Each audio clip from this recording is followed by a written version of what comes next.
Purihin ang Panginoon. Magandang hapon sa inyong lahat. Good afternoon po sa lahat ng ating mga friends and family sa Facebook. Kamusta po kayo? Parang mahina internet. Di lumalabas. Dali. Ayan. So magandang hapon po sa inyong lahat. We always start out with praising God. Alam ko po medyo hirap ang marami. Hindi lang sa Metro Manila, kundi sa marami pong cities outside Metro Manila, sa maraming rural areas. Sobra po ang pag-ulan, rainy weekend. Hirap po ang ating mga pedestrian at hirap din po yung mga nagmomotor.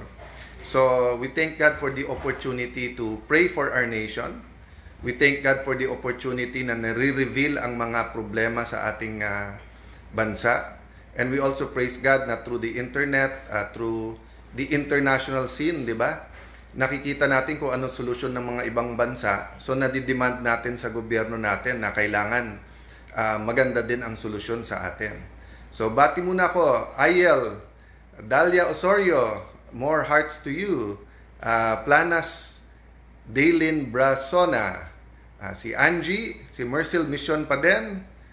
Cooking with Mommy Shi, hi there. Ricky Gesulga, yan, sorry. Jean Evave, Jenny San Agustin, Gilbert M. Dalay, magandang hapon sa inyo ngayon. Tuloy ko lang ng konti yung ating sinabi kahapon na purpose, di ba? So, sabi ko sa inyo, try natin once a week. Pero kung kaya naman na every day, kasi ang ginawa natin before, yung CIA 365, every day, kahit ano in action, may one topic for the week. So, ang topic natin this week ay purpose. So, sabi ni Brother Jeremiah Belica, kikita sana kami ngayon pero sobra nga yung ulan. By the way, nakaganito ako kasi two of our favorite people are getting married today and yung theme nila ay black. So, actually, I have a few minutes. Magko-coffee lang ako. Tapos, pupuntahan ko na sila dun sa wedding nila. And yung magkakasal sa kanila ay secret lang ha. Pero, crush na crush ko po siya. Yun talaga ang isang pinangarap ko sa buhay na makapiling siya. Yan. Si Mayor Lani kasi ang magkakasal sa kanya. So, it'll be an interesting wedding and I'll be together with people that I consider family. So, dun muna sa inyo na nagsasabing paano nagko-cope kapag ka medyo under attack, kapag ka maraming struggles, parang minsan parang unfair na. Well, you have to keep praying and you have to keep asking God, Lord God, am I on your side? Lord God, am I achieving your purpose? Lord God, am I doing what you want me to do? So, let me put it this way po, no? Ang importante po sa kapag ka may shaking or may struggle is number one, yung foundation mo. Ang foundation mo ba ay tao, pera, kapangyarihan, o ang foundation mo ay salita ng Diyos o yung kabutihan ng Diyos. Number two, itatanong mo parate kung naka-align ka sa purpose ni Lord. Kasi kahit na tayo ay maka-Diyos, kahit ikaw ay maka-Diyos, kahit ikaw ang pinaka-maka-Diyos na tao sa buong mundo, look at the Bible. Many people who were very godly or were walking with God made mistakes kasi nga ang nasunod yung sarili na nila. Kaya hindi tama tanungin, Lord, are you on my side? Or let me put it this way, mas tamang tanungin, Lord, am I on your side? Kasi pag tayo nasa side ni Lord, parati tayong nasa tama. So, ang topic po natin ay yung purpose. So, kahapon, sabi ni Brother Jeremiah Belica, original intent. No?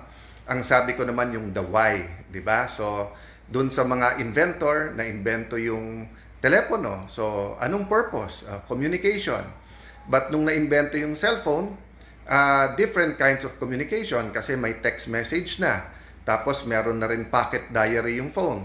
And then na-invento yung smartphone. So basically, ang purpose na is parang meron ka ng pocket computer, di ba? So napakaraming apps. Ngayon, nako-convert pa yung languages. So napakarami. So when you go to the manufacturer or the one who made yung original intent niya, makukuha mo yung purpose. Ang gusto kong idagdag today is that purpose, nakuha ko po to kay Dr. Miles Monroe, purpose can guard you. No? Pwede kang bantayan ng purpose mo. For example po, no? yung aking pong pinsan na magba-bar exam, and napakalaking achievement sa kanya, sa kanyang pamilya, talagang tsinaga niya mag-aral.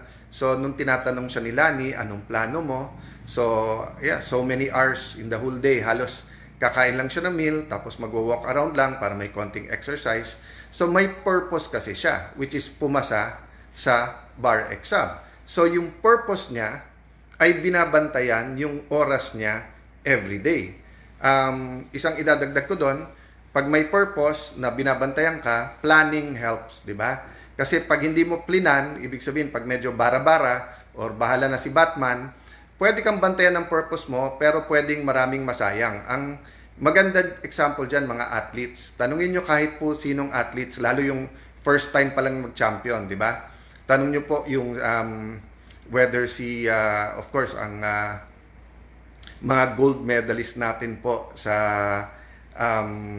Olympics o ngayon, syempre si Alex, di ba? Pag tinanong mo, talagang yung diet, yung health nila, tulog ng tama, ibig sabihin yung hindi magpupuyat, yung wag magda-drugs, wag magninigarilyo, wag iinom or kung inuman, wag masyado.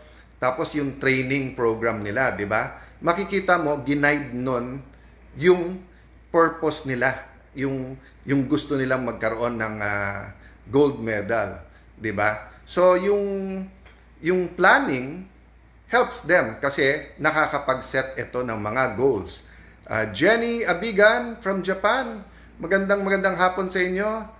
Trapper Game Yard, thank you. Nancy from Toronto, Canada. Sorry guys, hindi pwede ako masyadong mahaba today. I was just gonna check in. I was just gonna kamusta kayong lahat.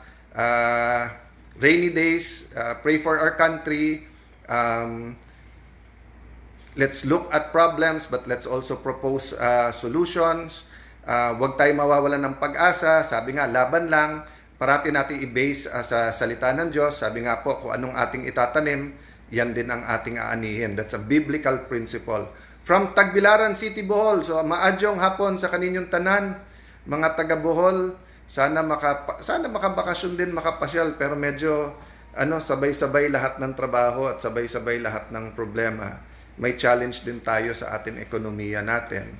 So guys, may nagsasuggest din or naisip ko din lang, 'di ba, na just in the same manner when we started the impeachment, we talked about some terms. So may maraming nag-aasabi, ano ba talaga yung Pax Silica? May mga nagtatanong, ano talaga yung mga numbers na yan sa ekonomiya natin? Kamusta ba talaga takbo ng ekonomiya natin? So, ang iniisip ko, humanap ng partner pagka isa o dalawa, maybe pro at con. Pag pinag-usapan natin yung mga yan, para mahimay natin na mas maganda. Oh, shout out, taga Paumbong, Bulacan. Ayan, dyan po talaga galing si Lani. Although lumaki po siya sa Marilao at Bukawi, pero taga Paumbong po talaga ang kanyang tatay. So, God bless at shout out sa lahat sa inyong mga Bulakenyo. Shine Silva Atienza, laban lang, bilog ang mundo. Yan. Magandang point yan kasi yung iba, akala ata flat yung mundo, but okay lang. Watching from Hong Kong. So, sa atin mahigit 200,000 mga kababayan na nandyan sa Hong Kong at lahat ng OFWs natin, di ba? So, OFWs, di ba? Purpose nila, yung why, bakit sila nag-abroad. Most of them po, kabuhayan para better future sa kanilang pamilya. Yung iba, existence, meaning hindi kakain ng pamilya pag dito magtrabaho dahil maliit ang sweldo or walang makuha ang trabaho. So, ang purpose, mag-abroad, existence, yung iba naman, better life, di ba? Yung makapag-aral ng mabuti, better schools, yung medical ng mga pamilya, makabili ng bahay. So, yung purpose guides them. So, minsan, may quick money. Marami po talaga Pilipino, hindi lang dito pero abroad, nagsascam. Kasi minsan, hindi in conflict with your purpose yung ino-offer sa'yo. Diba? So, for example, ang purpose mo, better na kabuhayan. Nakaipon ka, $5,000. Tapos may nagsabi, uy, 10% a month ang ang interest. So, yung 5,000 mo, may 50 ka agad. Ilan buwan mo inipon yung 5,000 na yan. Isipin mo, sa 10% a month, sa 5,500 yung interest in 10 months. Doble ang pera mo. Ingat po tayo pag masyadong maganda kasi pareho man yung purpose, pwedeng scam yan. So yung resulta ay iba. So, di ba kasi iba pa ho yung matetempt tayo at hindi tayo binantayan ng purpose. Yung natetempt, so halimbawa, purpose mo, mabaligdiktoryan, pero panay ang lakwatsa, panay ang barkada, panay ang inom, hindi mo na-achieve yung purpose mo. Dito naman, yung example ko po na kapag ka may mga investment opportunities, it can be in pursuant, di ba? Pwede itong para nga yung purpose mo ma-achieve, pero pag scam yan, pwedeng it will set you back big because nga yung naipon mo nawala. Nettie Vasquez, Laban, Danielo Reyes, shout out SP Reyes family from Holy Spirit, Quezon City. Kamusta po mga taga Metro Manila? Medyo marami pong ulan. Ingat po yung mga nasa motor at mga napipilitan pa rin mag-commute.